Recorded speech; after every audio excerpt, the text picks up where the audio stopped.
Well, we hope this is working.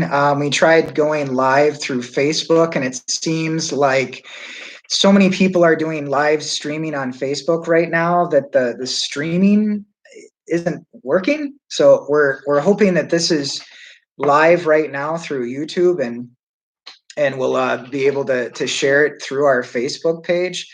As you can see here with us, I'll just lower this a little bit here. We have myself and Stacy and our son Judah, who's awake. Hey, say hi, buddy. Can you say hi? Can you wave? Hi. There we go.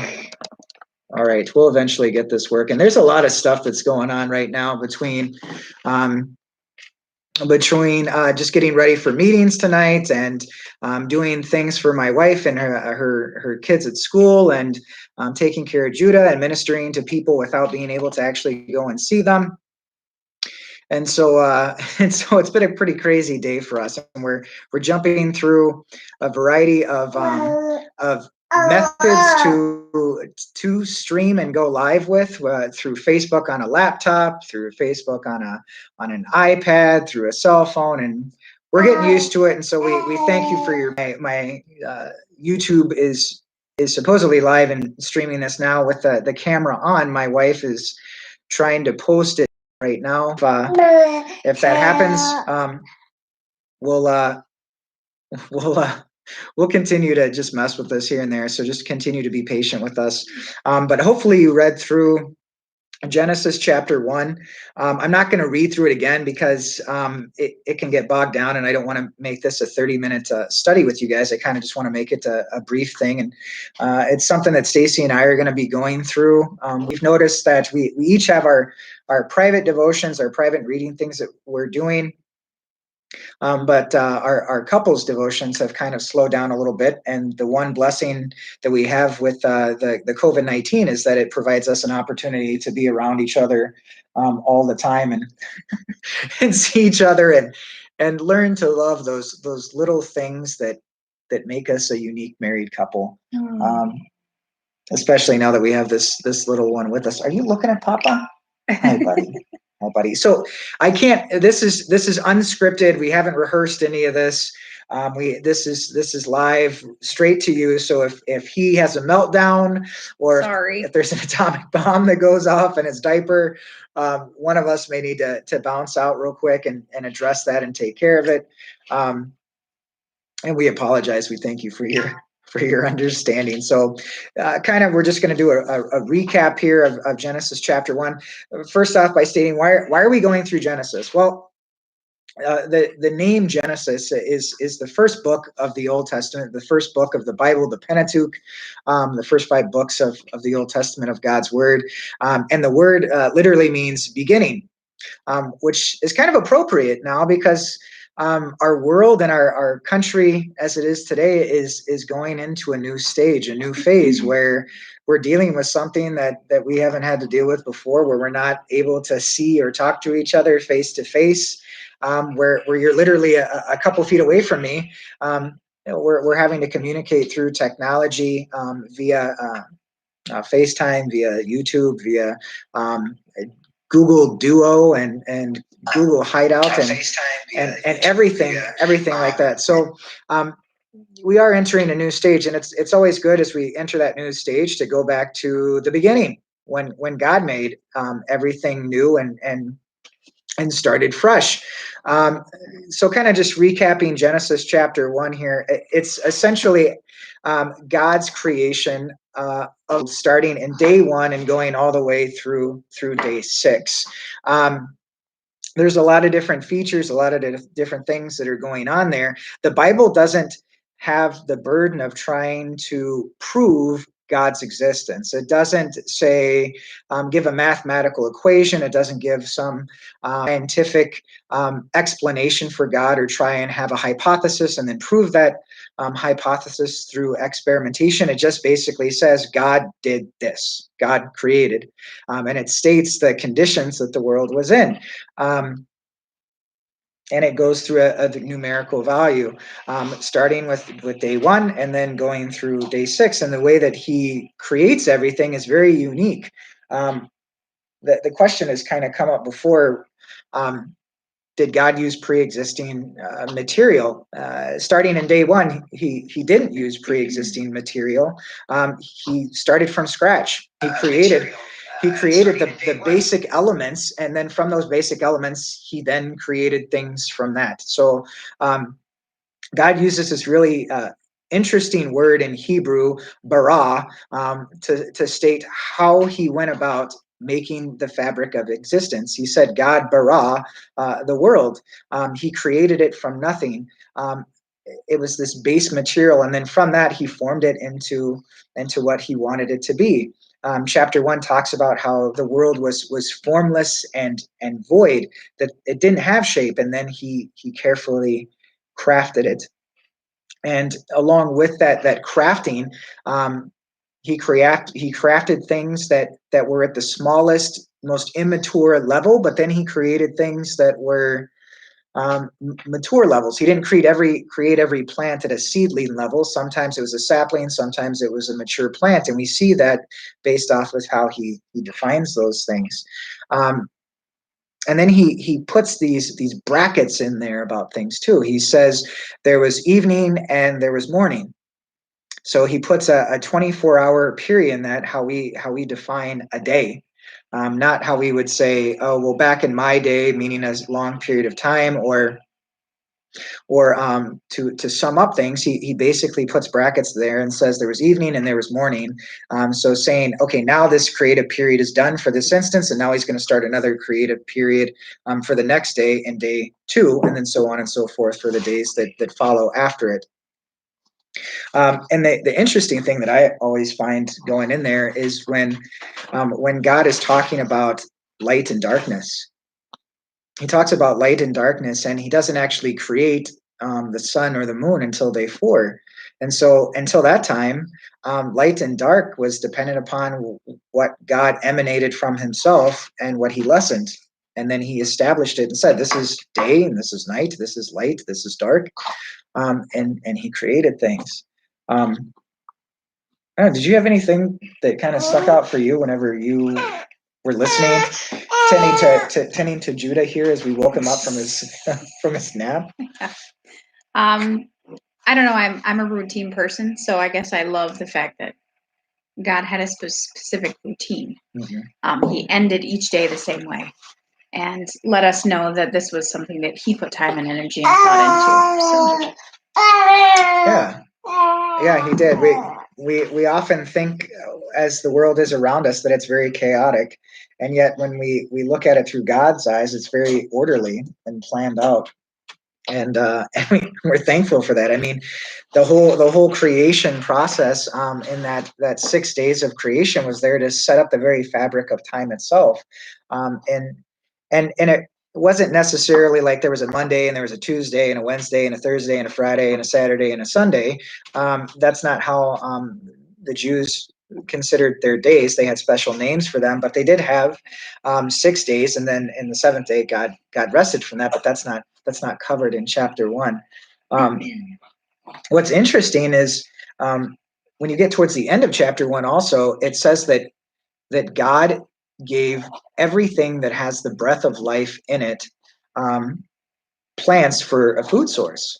So when we talk about, hey, what are you going to eat today? Well, we're going to eat some venison, or we're going to eat some beef, or we're going to eat some chicken. My wife Stacy loves white meat. I'm more of a red meat eater,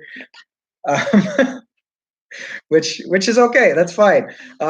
But when we talk about what meats we're going to eat, we just think, oh, every meal we have to have some type of meat in it, and we have to enjoy those blessings. Back then, before the fall into sin, before the creation was ruined, everyone just ate plants, and whether that was fruits or whether that was vegetables, and that's what sustained them.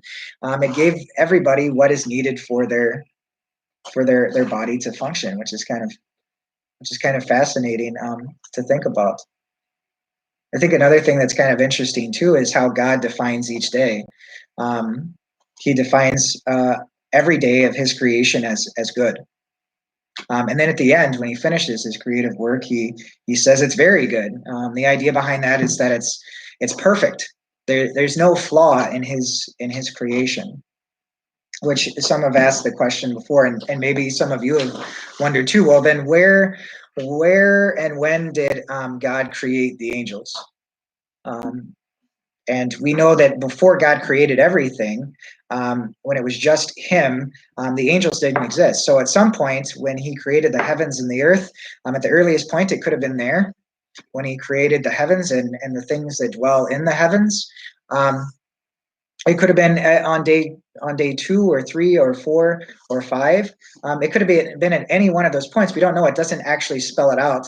And God doesn't say, on day 3, I created Gabriel and Michael and Lucifer and all the other legions of angels. God doesn't specifically spell that out. We just know that between day 1 and day 6, he created them. Possibly day 1 when He created the heavens and the earth, but we can't for sure say, yep, that's the exact day. We do know that between day 1 and day 6, Lucifer or the devil or Satan, whichever title you want to use, he didn't rebel at that point. That the rebellion in heaven that eventually affected the earth didn't happen between day 1 and 6, because God says that at the end of His creation, He says, Tov ma'od, it's very good. That everything that God made was very good, that there was no flaw in it, and it was perfect. And that at some point after day 6, after God rested on that 7th day, the angels rebelled. Satan took a third of the legions of angels in heaven with him when he fell, and he came into the garden, and either in the form of a serpent or talking through a serpent or in some way, and he spoke to Eve and caused her to doubt, and then she in turn caused Adam to doubt as well. And then they did the thing that God told them not to, which we'll touch on later. But it's after that point when it happened. What we do know is that the time frame from the fall into sin wasn't millions of years or billions of years, because the command that we'll look at later on and we'll talk about later in chapter 2 and 3 is that God said, be fruitful and multiply and fill the earth. They didn't have any of that. So Adam and Eve didn't have any children before the fall into sin. So obviously the fall into sin had to have happened shortly after the creation and everything was perfect, because as every married couple or many married couples know, one of the blessings of marriage is the ability to have that sexual relationship with our spouses. And if you're having that and you're carrying out God's plan for your marriage, that's going to happen. So obviously at some point shortly after the creation of the world, Adam and Eve eventually fell into sin. But in chapter 1, we have this beautiful creation where things were new. And the thing is I don't think God didn't need to create the earth. He didn't need to create humanity. He didn't need to create animals or plants or the sea. He just chose to. And it's not as if God was alone either. You have each person of the Trinity already in creation. You have the Father, you have the Son, and you have the Spirit. The scriptures in chapter 1 say that the Spirit of God was hovering over the surface of the deep. So you have the Father, and then you have the Spirit, and we know from John chapter 1 that Jesus was there too, because it says that everything that was created through Him. Jesus as the Word of God made flesh, and so we have the blessing of that comfort. Is there anything else that you kind of caught on, or was it just like, I'm just trying to get my son fed?